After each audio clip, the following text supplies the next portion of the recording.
Alright. Tate and Liza. Let's get this over with. I'm not happy. I'm not happy at all. I'm done with this fight. I'm done with this gym. Get out of here. So Run and Bun Tate and Liza is a 2-trainer gauntlet instead of a double battle. All this means for us is that there's more than 6 Pokemon, and this battle sucks, and I hate it, and I don't want to be in Mossdeep anymore, and I hate Tate and Liza. Did I mention this battle sucks?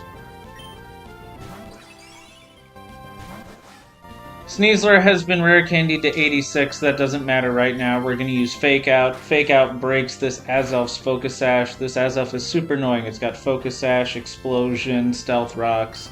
We can just kill this thing with Fake Out Knockoff. It's going to click Future Sight, but Future Sight doesn't matter. 2 turns from now, Weavile's going to be on the field.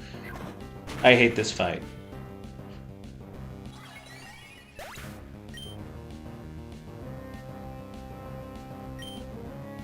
This is going to be Latios. Latios outspeeds Sneasler and always kills with Zen Headbutt. We're going to switch to Weavile. Did I mention I hate this fight? Okay, that's not fair. I don't hate this fight. I hate this game right now. Specifically, the encounters we've gotten, the situations we were forced into that have led to this moment. If I was in a better mood, I'd be laughing at that sprite. It's really silly looking. It's stupid, but it's also kind of cute. Okay, fine. I'll smile. There, I'm a little better. Triple Axle always kills, we outspeed. And we've got a wide lens for the accuracy.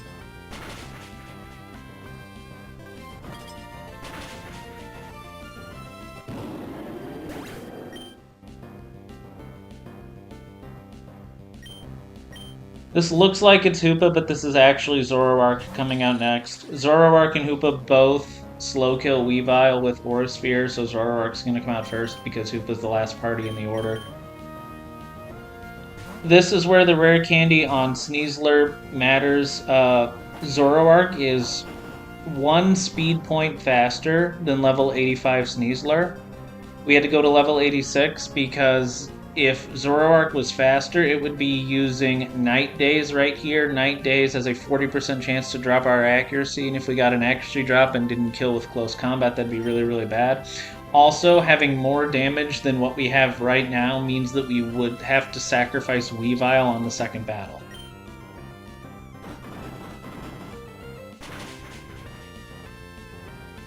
I'll talk more about that when we get there.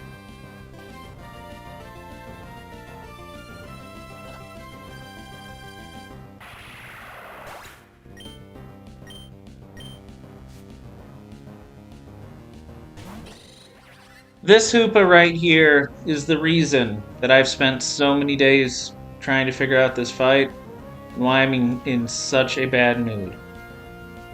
So, in Pokemon Emerald, I don't know about Ruby and Sapphire, probably, but anyway. In Pokemon Emerald, there's a scanner that you can get from the abandoned ship by using Dive. You can take that scanner to a man in Slateport City, he gives you cool things. I don't even remember what he gives you, I don't care. That is also in Run and Bun, except the items are changed. If you take the scanner to the man in Slateport City, he gives you either Leftovers, Assault Vest, Choice Band, Choice Scarf, or Choice Lens. You get one of those items, and you can infinitely exchange them. So like if you need a Choice Band for one fight, and then the next fight you need Leftovers, you take your Choice Band in, you give it to him, he gives you Leftovers, and then let's say next fight you need an Assault Vest, you trade in your Leftovers for an Assault Vest. It's a really cool thing. Now, just like in Emerald, you cannot get Dive until after you and Steven beat the Magma Grunts in the Space Center after you defeat this gym. This Hoopa is holding Leftovers, and it has the ability Magician. There are 2 Pokemon you can get in Run and Bun that learn the move Roleplay, Delphox and Kecleon. If you have a Pokemon use Roleplay, you gain Hoopa's ability, which is Magician, and then if you hit it with a physical attack while you don't have a held item, you will steal Hoopa's Leftovers. This is called the Leftovers Heist. A lot of Run and Bun players do it. The issue with it is that your options are either Delphox, which is a fire psychic type, or Kecleon, who, when it uses roleplay, will change into a psychic type before its ability Protean is overwritten. So no matter what you do, you have to use a psychic type Pokemon to do this. And this Hoopa has not Aura Sphere, Shadow Ball. So, in order to steal this thing's leftovers or overs, you have to completely stall it out of PP. This thing has Aura Sphere, this thing has Shadow Ball, and this thing has Hyperspace Hole, and it has Substitute. Substitute doesn't matter. So, what you do is you just bring a Dark-type Pokemon, a Normal-type Pokemon, and a Ghost-type Pokemon, and you just switch on Hyperspace Hole and Aura Sphere and Shadow Ball, stall it out of PP, and then you use your Kecleon to steal the leftovers, because Kecleon's also a Normal-type. Here's the problem. I don't have a Ghost-type Pokemon. The reason I said I hate my encounters is because I've only got one Ghost-type Pokemon this entire playthrough, and that's Basculegion. And the reason I said I hate what this game has forced me to do is the only way I could beat Winona was I had to sacrifice Basculegion. So I've only got one Ghost-type this entire playthrough, and I had to sacrifice it in order to get my 6th gym badge. I cannot pull off this leftovers heist. Okay, asterisk. I can pull off the leftovers heist. I can bring Sneasler, Weavile, Kecleon, and Crobat, and I can have Crobat take the Aura Spheres, and I can manage everyone's HP. I can pull off the leftovers heist. You know what I can't do if I pull off the leftovers heist? I can't kill Liza's Mega Metagross. The only possible way I could pull off the leftovers heist and kill Liza's Mega Metagross is I'd have to bring Sneasler, Weavile, Kecleon, Crobat. I'd have to pull off the leftovers heist. Then somehow I would have to get in Golisopod on Mega Metagross. It would have to use Zen Headbutt, not crit Zen Headbutt, to activate Emergency Exit. If Golisopod were to take a hit before Zen Headbutt and then Zen Headbutt, it would pretty much always die. I'd have to get in Ursaluna holding a Flame Orb. It would burn itself when it switches in. It would take a Zen Headbutt because it's slower. Crit or Flinch would mean that I wipe. If neither of those happen, I'd use Earthquake, which is only 15 and 16 to kill Mega Metagross. And even if all of those things go my way, I would immediately have to sacrifice Ursaluna and let it die to Hoopa Unbound, because Hoopa Unbound is a focus sash, and I have to get in Crobat to hit it with U-turn, and even then, if Weavile takes more than one Shadow Ball, which, because Crobat's my Aura Sphere Pokemon, once its HP gets under 165, it could sometimes be Hyperspace Hole or Shadow Ball. If Weavile takes more than one hit, it would not be able to survive Hyperspace Fury from Hoopa Unbound in case it went for that instead of a Psychic-type move on Crobat. So it's like, absolute best possible case scenario, I would have to use my last Heart Scale on Kecleon. I'd have to sacrifice Ursaluna to be able to pull off the leftovers heist. And even then, I don't think that's possible. And if anything were to go wrong, we would just wipe. So the reason I'm pissed is because the encounters only getting one Ghost type the only playthrough, and then being forced into a situation where I had to sacrifice my only Ghost type, and now this leftovers heist is not possible for me to do. So not only are we not going to get leftovers, Assault Vest, or any of the choice items till after the Space Center, but then once we beat the Space Center, if we get that far, we're only going to be able to have one of those items instead of being able to get two of them for the entire playthrough. So since we can't pull off the leftovers heist, we're just going to hit this Hoopa with a knockoff and go to fight Liza.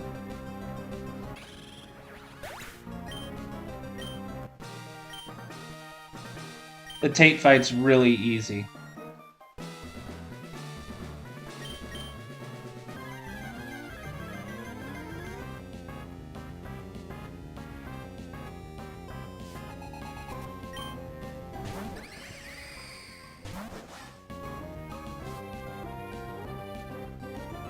Alright.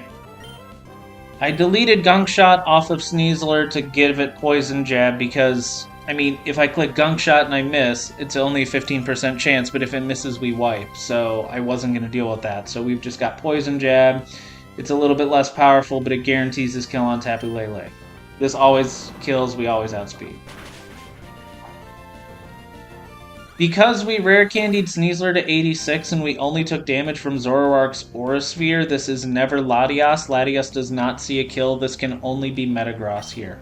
This is the other reason why when I was trying to pull off the Leftovers heist, I couldn't switch in Sneasler to take any moves to try to spread the damage from Crobat having to take like 20 Aura Spheres, because if Sneasler's health was at 194, Latias would see a kill, and any damage from Hoopa would put me below that limit.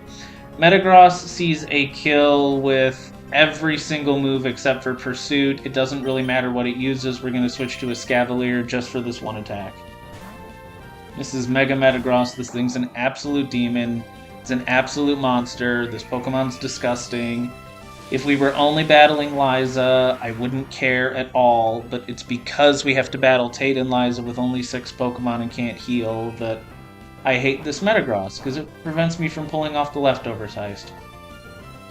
Alright, we're going to pull off the classic run and bun strategy. We're going to use Overqwil to intimidate Metagross, force Zen Headbutt, force Earthquake, switch to Crobat on the Earthquake, take 0 damage, force Zen Headbutt, switch back to Overqwil, take 0 damage from Zen Headbutt, intimidate this thing down to -6, and then kill with Dreadnought, who has Shell Armor. There is a small chance every time we send out Crobat that Metagross will click Meteor Mash instead of Earthquake, because there's a couple rolls of Meteor Mash that do more than Earthquake on Overqwil. We're just going to hope that doesn't happen, because if it happens, we're kind of just screwed, especially if it happens like on the first or second one. If we get like 3 or 4 Intimidates up, we should be fine, but if it happens right away, we're screwed. And this should always be Zen Headbutt on a Scavalier. It's the reason we used a Scavalier to pivot, because this is always Zen Headbutt into Overqwil.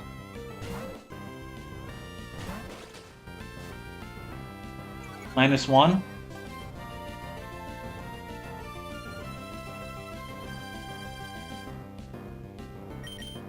Don't you dare click Meteor Mash.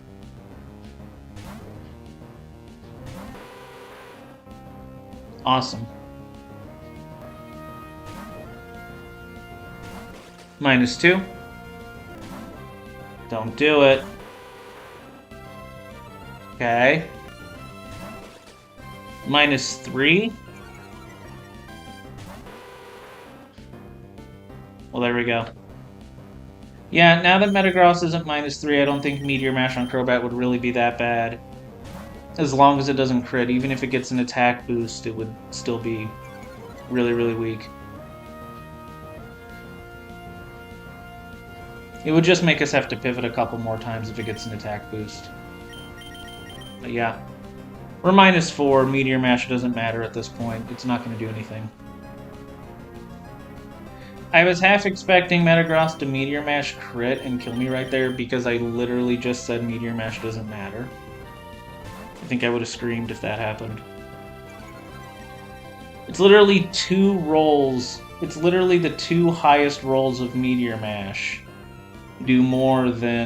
do the same or more than the lowest possible roll of Earthquake.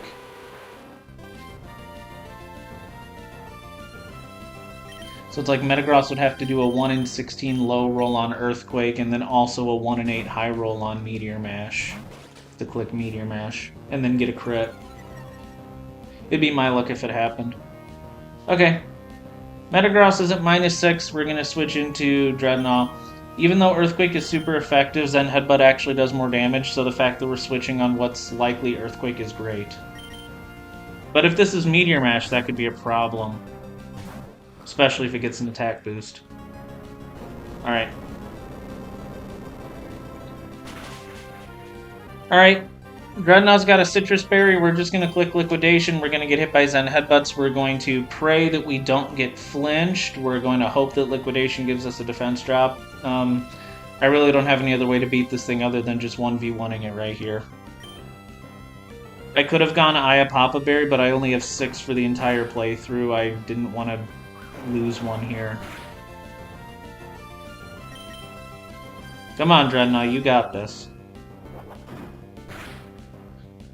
Come on, Dreadnought, you got this.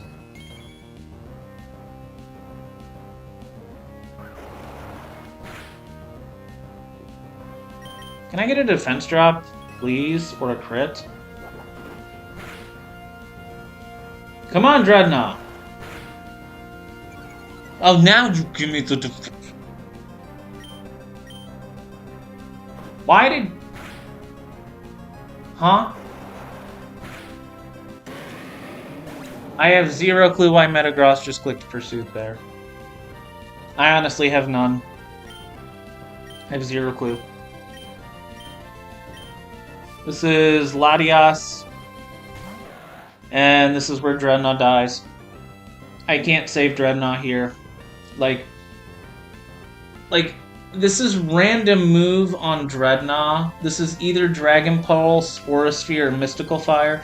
The only way I can save Dreadnought here is if I switch to Weavile right now and it's not Aura Sphere, but then even then Dragon Pulse or Mystical Fire crit would always kill. So I'd have to hard switch Weavile, I'd have to not get Aura Sphere, I'd have to not get a Dragon Pulse Mystical Fire crit, but then from there, when Hoopa Unbound comes out, it'd be random move on Weavile, and I have to use Crobat to get in there to use U-turn to break the Focus Sash, so Dreadnought just has to die here.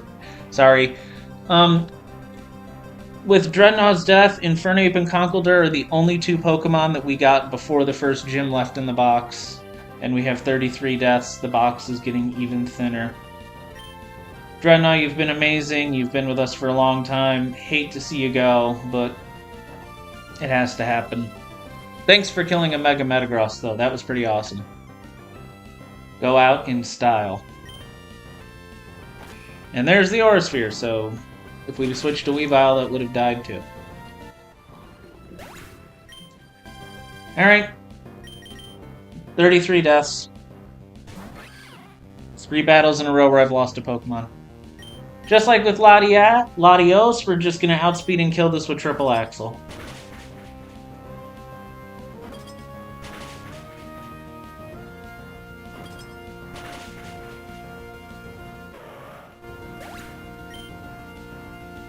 Last Pokemon is Hoopa Unbound.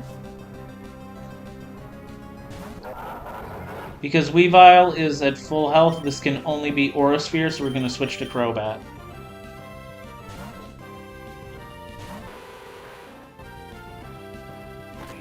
I don't even know what I just saw on the screen that Crobat has an item. I don't even know what the item is. We're going to U-turn here. This is going to break the Sash, potentially bring it down to 1 HP. Because Crobat's basically full health, this is always a Psychic type move. We're going to bring Weavile back in and kill next turn.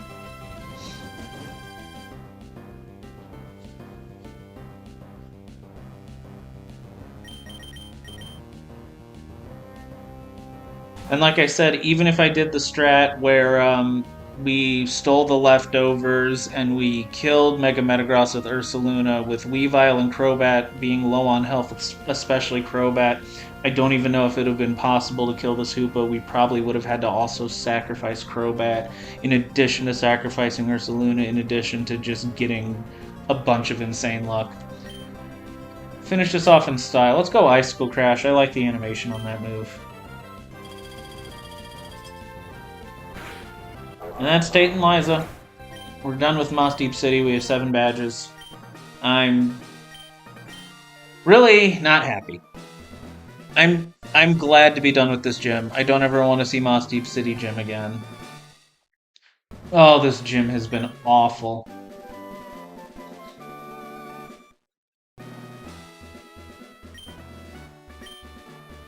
On the bright side, now that we have 7 badges, we go and get arguably one of the best encounters in the game. This is a guaranteed encounter. We get, for free, Urshifu.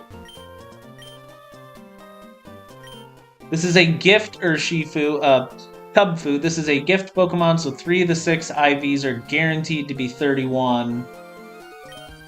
It's 50-50 whether it's Single Strike or Rapid Strike or Urshifu. You don't find out which one it is until it evolves. Right, I have 6 Pokemon, so I can't look at what it is. Okay. Well then let's just go to the Pokemon Center real quick.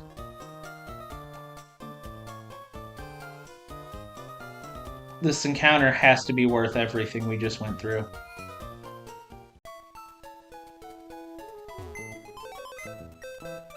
Alright. Let's check this guy out. And Dreadnought into the death box. The second death box. Alright. We've lost our only shell armor Pokemon. We lost Barraskewda. This Urshifu needs to be good. Here's the thing. It is completely random whether this is Urshifu's Single Strike or Rapid Strike. Rapid Strike is better until you reach the Elite Four. Single Strike is better in the Elite Four. That's the consensus of the Run and Bun community. I need this to be Single Strike. I have Sneasler, which is a fast fighting type. I have Weavile, that's a fast dark type. I have Infernape, that's a fast fighting type. Overquill's a dark type with Intimidate. Conkeldurr's a fighting type. If this is Single Strike, dark fighting Single Strike, it's just a fast Pokemon that's fighting in dark. It doesn't help me at all. If this is Rapid Strike, if this is a fast offensive water type Pokemon, that would be incredible. Because with Barraskewda and Dreadnought being gone, my only water types are Golisopod, Slowbro, and Blastoise, and I'm planning on sacrificing Blastoise in the double battle against Maxie and Tabitha, where you team up with Steven. I need this to be Rapid Strike. I know that Urshifu's like one of the best Pokemon in the entire game, and it's strange to say this, but if this is Single Strike, I feel like it's useless. So before we check IVs, before we do anything else, we're going to level this up to 50. We're going to see which Urshifu we get. If we get Rapid Strike, I'm going to be really excited. If this is Single Strike, I'm honestly going to just feel nothing.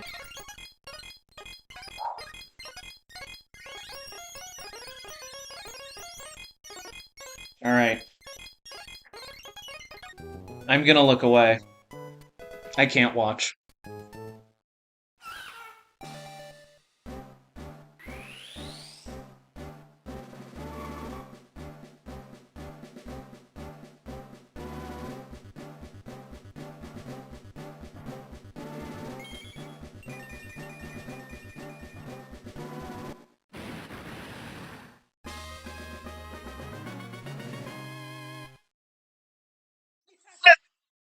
That's Rapid Strike! Yes! Oh, man! Oh, that is Rapid Strike. Okay. Okay. I'm gonna level this guy up to 89. I'm gonna grab my 5 lucky/best Pokemon. We're gonna check IVs. Oh. We've got a chance. Alright. I've got Infernape, Conkeldurr, Metagross, Golisopod, Sneasler.